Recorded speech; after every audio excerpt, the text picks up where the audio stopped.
받아주옵소서. 옆에 있는 분과 함께 인사합니다. 잘 오셨습니다. 온 세상을 위하여 당신을 오늘도 부르셨습니다.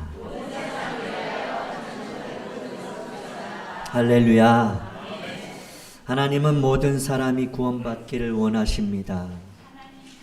모든 사람이 멸망치 않고 영생 얻기를 하나님은 원하십니다. 하나님은 그 일을 위해 지금도 일하고 계시고 증인을 찾고 계십니다. 전도자를 찾고 계십니다. 우리를 통해 하나님의 사랑과 예수 그리스도의 십자가의 은혜가 흘러가기를 원하십니다. 잃어버린 영혼, 갈 바 몰라 방황하는 영혼, 미끼로 작정된 영혼을 구원하기 위해 가라, 말하라, 내가 역사하리라 말씀하십니다. 바울은 성령의 인도하심을 따라 아시아도 비두니아도 아닌 드로아로 갑니다. 네아폴리를 지나서 빌립보로 간 바울은 강가로 나가서 여인들을 만납니다. 그곳에서 바울이 여인들에게 말씀에 순종하여 말을 합니다. 루디아라는 한 여인이 바울의 말을 듣고 있을 때 하나님께서 그의 마음을 여시고 역사하셨습니다. 루디아의 마음을 열어 바울의 말을 듣고 믿어 따르게 하셨습니다. 그와 그 집이 다 세례를 받았고 구원을 받고 유럽의 최초의 교회가 세워지는 놀라운 역사가 일어났습니다. 로마서 10장 7절을 보면 그러므로 믿음은 들음에서 나며 들음은 그리스도의 말씀으로 말미암았느니라 말씀합니다. 이러한 찬양도 있습니다. 말씀을 들으세요. 말씀을 들으세요. 놀라운 일이 생깁니다. 말씀 들으세요. 우리 같이 찬양합니다. 말씀을 들으세요. 말씀을 들으세요. 놀라운 일이 생깁니다. 말씀 들으세요. 이 시간 말씀을 듣는 여러분 모두에게 말씀대로 찬양한 대로 놀라운 일이 일어나기를 주님의 이름으로 축복합니다. 오늘 말씀의 제목은 내 백성이 많으니라 입니다. 다르게 말하면 말며 말고 말하라 이렇게 제목을 붙일 수도 있겠습니다.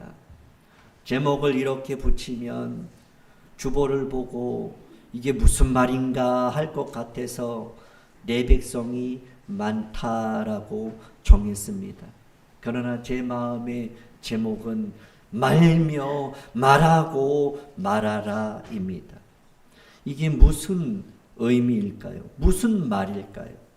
본문 사도행전 18장 9절에 그 답이 있습니다. 우리 같이 읽겠습니다. 시작. 밤에 주께서 환상 가운데 바울에게 말씀하시되 두려워하지 말며 침묵하지 말고 말하라. 밤에 주께서 환상 가운데 바울에게 이렇게 말씀하셨습니다. 두려워하지 말며 침묵하지 말고 말하라. 우리 같이 한번 읽습니다. 시작. 두려워하지 말고 침묵하지 말고 말하라. 오늘 이 제목을 잊어버리지 않는 방법을 하나 알려드리겠습니다. 아주 짧게 기억하시면 됩니다. 길면 잊어버리죠. 기억이 안 나요. 그래서 그냥 한 글자만 여러분 기억하세요. 말입니다. 이게 제목이에요. 옆에 있는 분에게 말입니다. 옆에 있는 분에게 다시 한번 잊지 마세요. 오늘 말씀의 제목은 말입니다.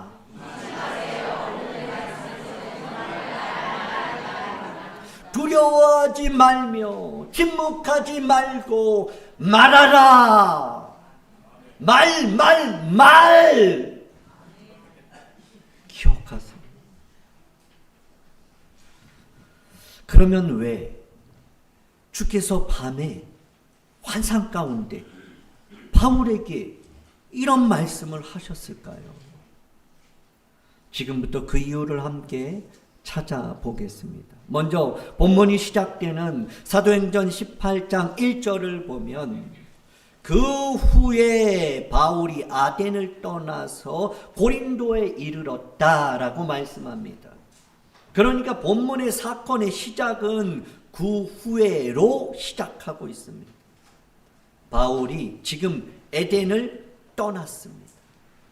자, 그리고 고린도에 와 있는 것이죠. 그러니까 그 후에는 멀게는 그 빌립보를 떠나서 데살로니가를 지나서 베레아를 지나서 아덴에서 일어난 어떤 그 일 후로 말할 수 있고, 가깝게는 아덴에서의 어떤 일 후로 볼 수가 있습니다. 자, 먼저 멀리 보면 바울과 일행은 빌립보를 떠납니다. 그리고 데살로니가로 이동을 합니다. 바울은 데살로니가에서 새 안식일의 복음을 전하게 됐죠. 그 결과 헬라인의 큰 무리와 적지 않은 귀부인들이 바울을 믿고 따르게 됩니다. 그러나 유대인들이 시기를 하죠. 악한 사람들을 동원해요. 그 온 성을 소동케 하고 바울을 잡으려 합니다. 바울은 그 데살로니가 교회의 형제들의 도움을 받고 급히 베레아로 도망가게 됩니다. 자, 바울은 지금 이 베레아로 이렇게 갑니다. 그곳에서도 바울은 동일하게 복음을 전합니다. 베레아 사람들은 데살로니가 사람들보다 더 고상합니다. 그래서 말씀을 간절히 받아요. 그리고 집에 가서도 그 말씀을 스스로 읽고 연구하는 가운데 많은 사람들이 주께로 돌아옵니다. 그런데 데살로니가에 있던 그 유대인들이 시기가 그치질 않아요.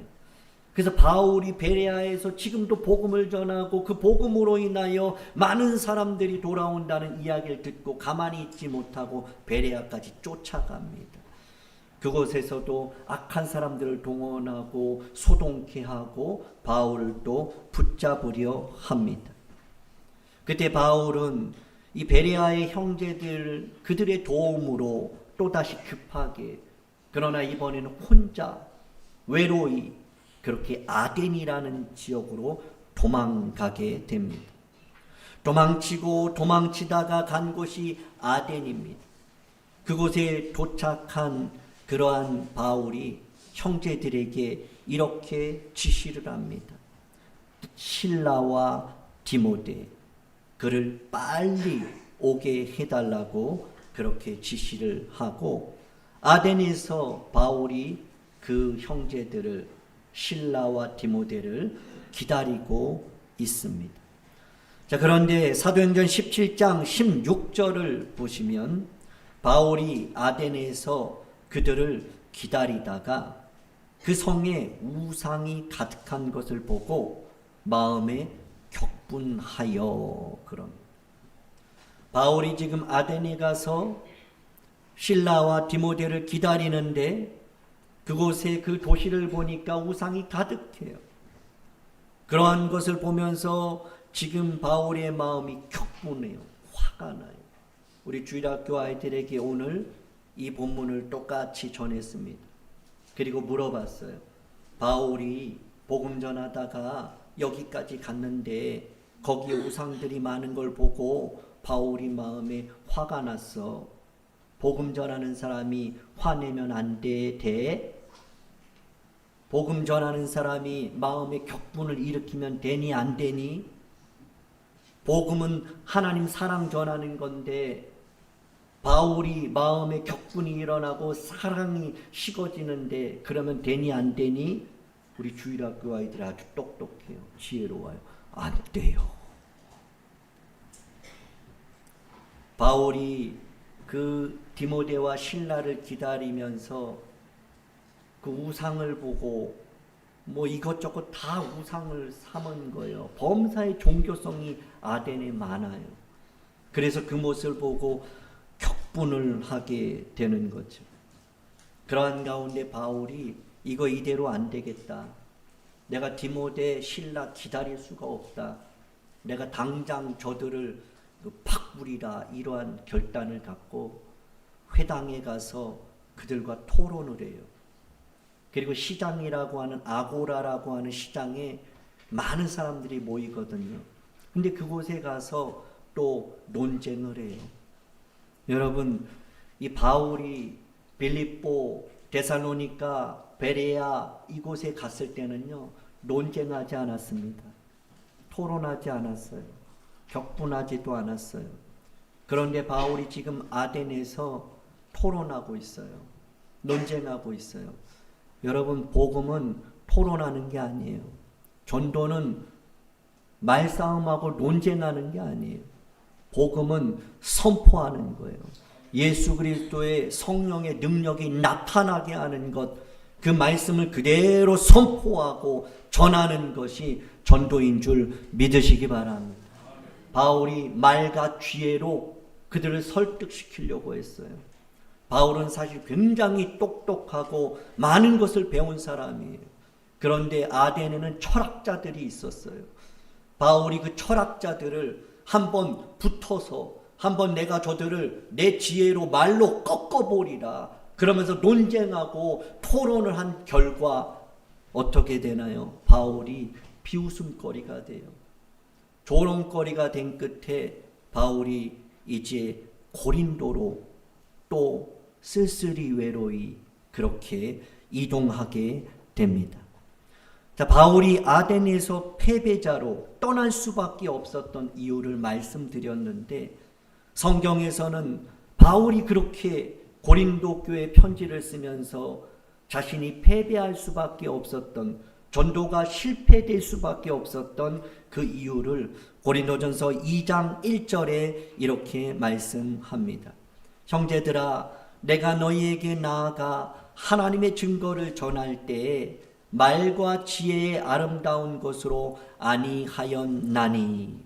그러니까 바울이 고린도에서는요, 하나님의 증거를 전할 때 말과 지혜의 아름다운 것으로 하지 않았다는 거예요. 다시 말하면 이 고린도에 오기 전에 아덴에서는 바울이 복음을 말과 지혜로 전했다는 거죠. 그래서 실패하는 거예요. 2절에도 보시면 내가 너희 중에서 예수 그리스도와 그가 십자가에 못 박히신 것 외에는 아무것도 알지 아니하기로 작정하였음이라. 바울이 아덴에서는요, 예수 그리스도와 십자가 외에 다른 것을 가지고 그들을 설득하려 했던 거죠. 그래서 실패하고 난 후에 고린도에서는 예수 그리스도와 십자가 외엔 다른 것은 내가 전하지 않겠다고 결단하면서 복음으로 승부를 건 겁니다. 아덴에서 실패한 그 후에라고 오늘 사건은 시작되고 있는 겁니다. 고린도에 도착한 바울의 심정은 어땠을까요? 고린도전서 2장 3절에 이렇게 기록하고 있습니다. 내가 너희 가운데 거할 때에, 아덴에서 실패하고 고린도 너희 가운데 그렇게 도착했을 때 나는 약하고 두려워하고 심히 떨었다, 그렇게 말하고 있습니다. 바로 그때 바울은 고린도에서 이러한 낙심하고 좌절하는 실망 가운데 지쳐있는 그에게 하나님의 은혜가 나타납니다. 그 하나님의 은혜는 두 번의 만남을 통해서 이루어지죠. 바울은 이러한 위기 가운데에 두 번의 만남을 통해서 위로받고 세움을 받고 다시 전도자로 그렇게 사명을 갖고 일어서게 됩니다. 자, 첫 번째 만남은 아굴라라는 사람과의 만남입니다. 아굴라는 어떤 사람인가 하면 본도 출신입니다. 지금 터키의 흑해에 있는 쪽에 위치한 곳이죠. 그가 이달리아라고 성경은 이야기하죠. 이탈리아 로마로 가게 돼요. 그곳에서 브리스길라라고 하는 귀족 출신의 여인을 만납니다. 그리고 둘은 결혼하고 노예 신분이 아니라 이제 로마 시민권자로서 그들은 자유함을 갖는 가운데에 그들은 천막을 만드는 직업, 생업을 갖게 됩니다. 그곳에서 잘 살고 있었는데 어느 날 갑자기 로마의 황제 글라우디오가 그 유대인들이 작고 큰 일로 자꾸만 다투고 분열을 일으키고 로마를 자꾸 혼란하게 혼잡하게 만드니까 유대인들은 다 로마를 떠나라 라고 유대인 추방령을 내립니다. 그래서 어쩔 수 없이 브리스길라와 아굴라도 그 로마를 떠나서 간 곳이 고린도입니다. 바로 이곳에서 바울이 이 브리스길라와 아굴라를 만나게 됩니다. 그런데 왜 이 브리스길라와 아굴라라는 이 부부를 만난 것이 바울에게는 위로가 되고 새 힘을 얻고 회복되는 그러한 일이었을까요? 그것이 바울이 로마서 16장 3절에 보면 바울이 로마 교회에 편지를 씁니다. 그러면서 그 마지막 장 16장에 자기를 도왔던 그 많은 사람들의 이름을 하나하나 열거하죠. 그러면서 16장 3절에 이 브리스길라와 아굴라를 언급을 해요. 그러면서 이들에게 감사하라고 하죠. 16장 3절에 보면 너희는 그리스도 예수 안에서 나의 동역자들인 브리스길라. 성경은 브리스가로 기록하고 있습니다. 그러니까 브리스가도 맞고 브리스길라도 맞아요. 그런데 이 브리스가가 어떤 사람이냐? 아굴라의 아내죠. 근데 성경은 보면 처음에는 아굴라 이야기 나왔다가 그 다음부터는 계속해서 브리스가와 아굴라라고 순서를 바꿔버려요. 성경에는 순서도 그냥 이렇게 정하지 않습니다. 브리스가 이 아내가 그만큼 하나님을 섬겼다라는 것을 볼 수가 있습니다. 어쨌든 이 브리스가와 아굴라 이 부부는 바울에게 있어서 어떤 사람들이었냐? 바울을 돕는 동역자였다라고 말씀하는 거죠. 그러면서 로마 교인들에게 여러분 브리스가와 아굴라에게 문안하십시오. 그에게 감사하십시오라고 그렇게 편지를 쓰게 됩니다. 자, 그러면서 이 두 사람을 또 어떻게 소개하고 있나요? 4절을 보시고 우리 같이 4절 읽겠습니다. 시작. 그들은 내 목숨을 위하여 자기들의 목까지도 내놓았나니 나뿐 아니라 이방인의 모든 교회도 그들에게 감사하느니라. 브리스길라와 이 아굴라 부부는 바울의 사역을 위해서 자기의 목까지 내준 사람들. 뿐만 아니라 이방인의 모든 교회를 위해서도 이 부부는 아낌없이 헌신과 희생을 그렇게 감당한 그런 부부입니다. 실패 후에 홀로 외로이 떨고 있는 바울에게 그들 부부가 이렇게 바울을 위로하고 힘주고 돕고 협력했기에 바울이 다시 일어나서 이 고린도에서 복음을 전하는 일이 일어난 것이죠. 자, 또 한 번의 만남은요, 바울이 그렇게 기다렸던 사람이 있죠. 어쩔 수 없이 베레아에서 헤어질 수밖에 없었던 그 동역자, 바로 실라와 디모데입니다. 그들과의 만남이 바울에게 얼마나 큰 힘이 되었는지 사도행전 18장 5절에서 이렇게 말씀합니다. 실라와 디모데가 마게도냐로부터 내려오매 그 바울이 그들과 만난 후에 하나님의 말씀에 붙잡혔다 그래요. 바울이 실라와 디모데가 와서 그들과 만나는 가운데 비로소 드디어 하나님의 말씀에 붙잡히는 역사가 일어났다는 거예요. 하나님의 사람은 말씀에 붙잡혀야 됩니다. 그런데 이 일에 있어서 실라와 디모데라는 동역자가 있었다는 것을 잊지 마시기 바랍니다. 하나님의 일을 하는 사람은 하나님의 말씀에 붙잡혀야 하는데 실라와 디모데와 같은 돕는 자 없이는 하나님 말씀을 붙잡혀서 그 일을 감당하기가 어려운 것이지. 바울이 이 두 사람을 만나고 말씀에 붙잡히는 역사가 일어나요. 말씀에 붙잡히니까 어떻게 돼요?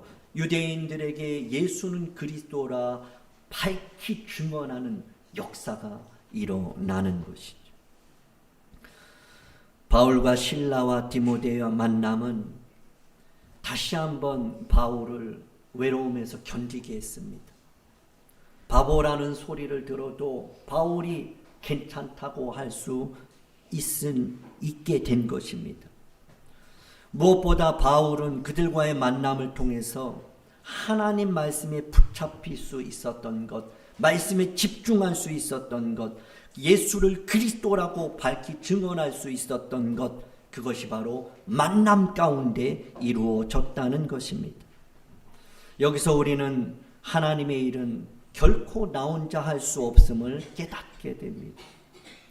하나님은 만남을 통해서 일하십니다.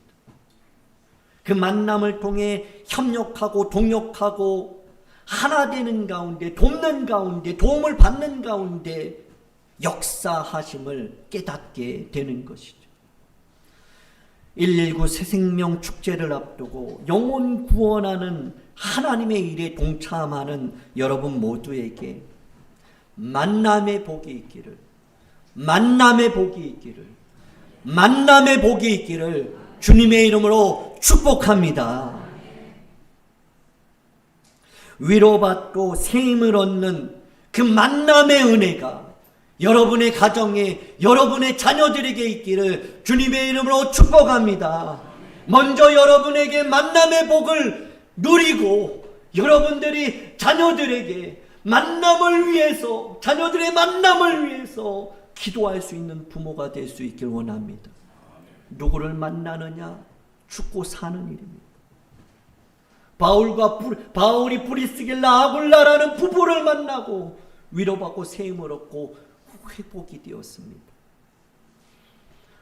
실라와 디모데라는 그 동역자들을 만나고 다시 일어설 수 있었습니다. 우리의 자녀들이 말하고 있지 않지만 혹시 넘어져 있고 쓰러져 있고 지쳐 있고 외로이 울고 있지는 않을까요? 자녀들을 위해서, 만남을 위해서 기도할 수 있기를 주님의 이름으로 부탁합니다. 저는 늘 기도해요. 하나님, 우리 낙산의 성도들 귀한 만남 주세요. 우리 청년들, 우리 아이들을 위해서 다른 것은 기도하지 않아도 하나님 만남의 복을 주세요. 특별히 예수 그리스도를 만나게 하옵소서.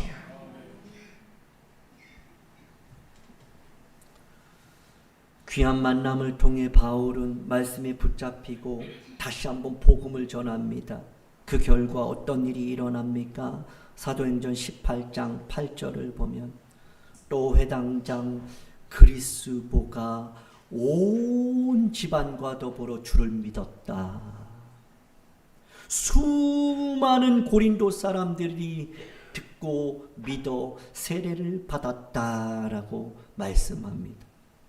그러니까 고린도에서도 고넬료 가정처럼, 루디아 가정처럼, 간수의 가정처럼 그리스보라는 이 회당장의 온 집안이 다 믿고 세례를 받았다라고 합니다. 주 예수를 믿으라. 그리하면 너와 내 집이 구원을 얻으리라.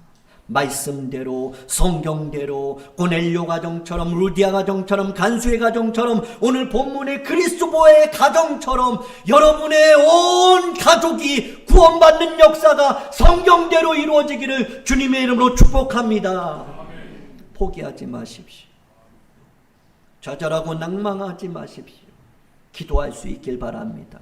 나보다 주께서 더 원하시는 줄 믿고 가족의 구원, 자녀의 구원을 위해서 기도할 수 있는 저와 여러분 되기를 주님의 이름으로 축복합니다. 고린도 지역에서 구원의 역사가 일어나요. 그러니까 또다시 대적들이 가만히 있질 않습니다. 일어나 바울을 비방하기 시작하고 그러한 가운데 바울이 연약하죠. 또다시 바울이 두려움에 떨고 있습니다. 얼마 전까지만 해도 하나님의 은혜로 아굴라와 브리스길라를 만나서 위로받고 세임먹고 복음 전하고 디모데와 실라라는 동역자들을 통해서 다시 한번 힘을 얻어 말씀에 붙잡혀서 그렇게 복음을 담대히 전하고 열매까지 보았는데 또다시 대적들이 비웃고 핍박하니 바울도 어쩔 수 없이 또다시 무너집니다. 또다시 두려움 가운데 떨면서 아무 말도 못하고 있습니다. 처음 고린도에 왔을 때 그 모습으로 돌아가고 만 것이죠. 바로 그때 그 밤에 주께서 환상 가운데 바울에게 구절에서 이렇게 말씀하시는 거죠. 두려워하지 말며 침묵하지 말고 말하라 말씀하신 것. 두려워하지 말고 침묵하지 말고 말하라 하신 이유, 바울이 고린도에서 또다시 혼자라는 그 영적 침체에 빠졌기 때문이에요.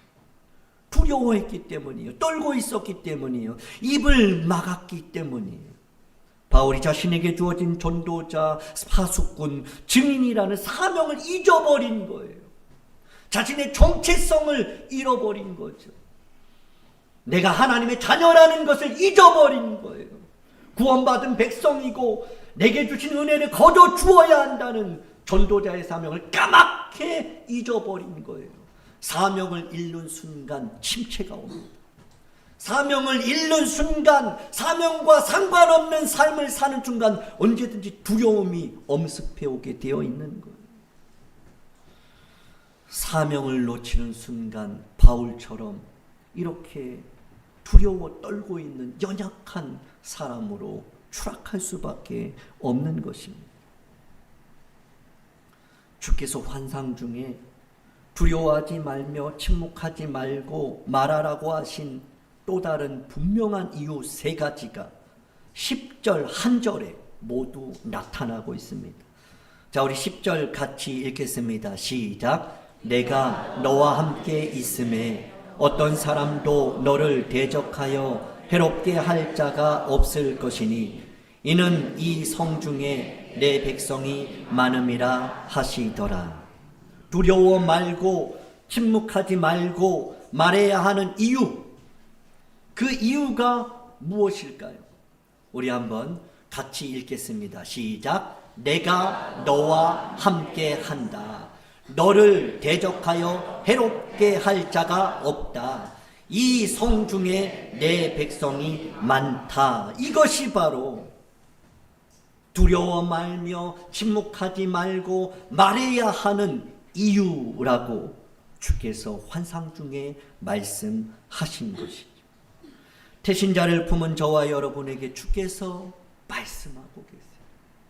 하나님 아버지의 마음을 품고 기도하면서 태신자를 찾아가는 우리를 향해서 주님은 바울에게 하셨던 그 말씀과 동일하게 오늘 이 말씀을 하시는 거죠. 여러 가지 이유로 낙심하며 두려워하고 침묵하고 말하지 못하고 있는 우리를 향하여 주님이 말씀하십니다. 내가 너와 함께한다. 너를 대적하는 자는 있을지 모르나 너를 해할 자는 없다. 너는 없는 것 같지만 믿을 사람이 안 보이지만 이 성중에 백성이 내 백성 많다. 우리는 오후에 전도하고 있어요. 그래도 꽤 오래됐습니다. 오후 예배 정말 주일날 새벽부터 그렇게 예배가 시작되고 오후 예배도 참 쉽지 않은데 끝나면 청소하고 그리고 또 남아서 또 전도하고. 여러분 쉽지 않아요. 근데 전도하면서 느끼는 것은 이 말씀이에요. 하나님이 나와 함께 하신다. 전도하면 여러분 느낄 수 있을 겁니다. 하나님이 나와 함께 하신다는 것을. 그리고 분명한 것은 대적하는 자가 있지만 해롭게 할 자는 없다라는 것을 느껴요. 여러분 저도 그래도 목사인데 전도할 때 두려울까요? 안 두려울까요? 제가 전도할 때 두려울까요? 안 두려울까요? 아니 저를 어떻게 보시고 두려워요. 근데 안 두려워. 왜 두려울까요? 저 사람들이 나한테 뭐라 그러면 어떡하나? 혹시라도 나한테 심한 말하고 나를 붙들고 막 맺다 꼰지고 나를 때리고 그러면 어떡할까? 그런 생각하면 두렵죠. 근데 꼰질려면 꼰져라. 욕하려면 욕하라. 뭐 그냥 당하면 되지. 그런데 아직까지는 그런 일이 없었어요. 뭐 이전에 많은 전도자들이 그래요. 전도하다가 물바가지를 얻어맞았다. 뭐 뺨을 맞았다. 어떤 사람 깡패한테 복음 전하다가 그렇게 그냥 주먹으로 막 코피 터지고 그랬다. 예수의 흔적이죠. 그런데 아직 저는 그럴 때 다 피했던 것 같아요. 물 뿌리려고 그러면 그냥 그거까지만 한 것 같아요. 여러분 하나님이 함께 하십니다. 하나님이 함께 하십니다. 여러분 혹시 두려운 거 있습니까? 지금 그 문제 때문에 마음이 아프십니까? 하나님이 함께 하시는 줄 믿으시기 바랍니다. 그 문제가 여러분들을 전혀 해하지 못한다는 것도 믿으시기 바랍니다. 믿음대로 되기를 주님의 이름으로 축복합니다. 여러분 이 낙산에 참 믿을 사람 우리 교회 나올 사람이 없을 것 같죠. 이 낙산 우리 교회 주변에 이제는 뭐 우리 교회는 올 사람 없어. 낙산에 사람도 별로 없고 다 떠나고. 그러면 우리 주변에 있는 사람들은 사람이 아니고 뭘까요? 예전에 어떤 사람이 그러더라고요. 버스를 탔는데 사람은 하나도 없고 군인들만 많아. 여러분 우리 낙산 이 성 중에 하나님 말씀하세요. 내 백성 많다.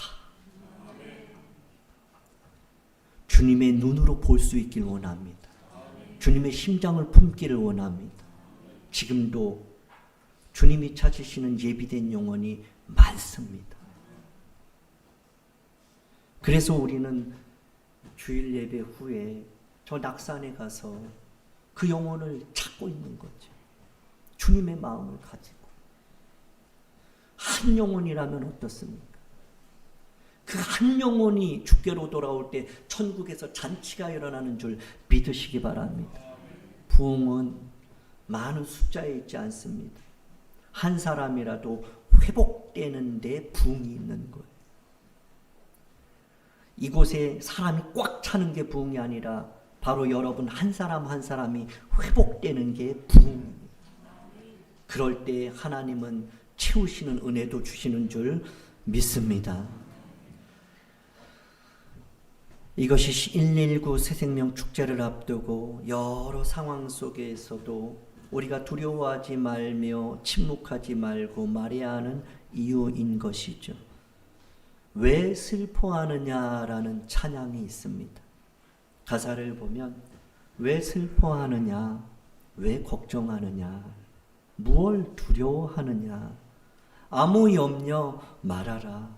큰 어려움에도 큰 아픔이 있어도 이젠 아무 걱정하지 마. 내가 널 붙들어 주리. 내가 너와 항상 함께 하리라. 내가 너를 지키리라.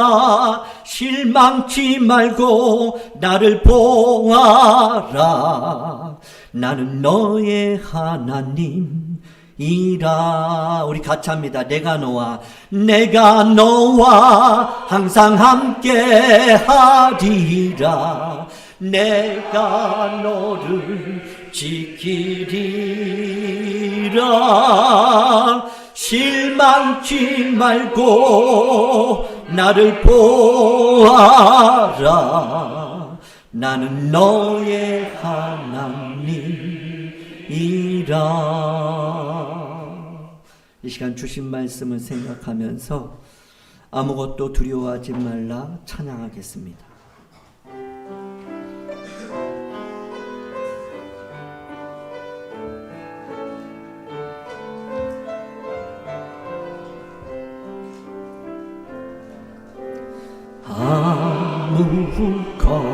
아무것도 두려워 말라. 주 나의 하나님이 지켜주시네. 놀라지 마라. 겁내지 마라. 주님 나를 지켜주시네. 아무것도 두려워 말라. 주 나의 하나님이 지켜주시네. 놀라지 마라. 겁내지 마라. 주님 나를 지켜주시네. 내 마음이 힘에 겨워 지칠지라도 주님 나를 지켜주시네. 세상의 험한 풍파 몰아칠 때도 주님 나를 지켜주시네. 주님은 나의 산성, 주님은 나의 요새, 주님은 나의 소망, 나의 힘이 되신.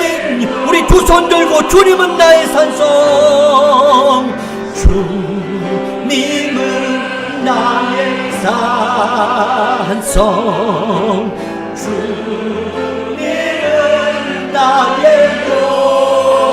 요새, 주님은 나의 소망, 나의 힘이 되신 여호와.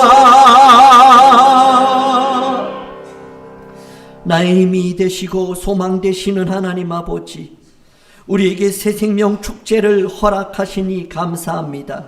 때로는 힘들고 낙심하는 일들도 있지만 두려워하지 말며 침묵하지 말고 강하고 담대하게 전하게 하여 주옵소서. 하나님이 나와 함께 하시기에 나를 대적하는 자가 있다 하여도 결코 해할 자가 없음을 확신하면서 돌보시고 지키시는 하나님만 더욱 의지하게 하옵소서. 바라보게 하옵소서. 주께 모든 것 맡기게 하옵소서. 놀라운 역사로 열매 맺게 하여 주옵소서. 아무도 믿을 자가 없는 것 같으나 많다고 하신 하나님 말씀 붙들고 한 주간도 전도자로 파수꾼으로 증인으로 살아가게 하옵소서. 우리를 사용하여 주옵소서. 예수님 이름으로 기도하옵나이다. 아멘.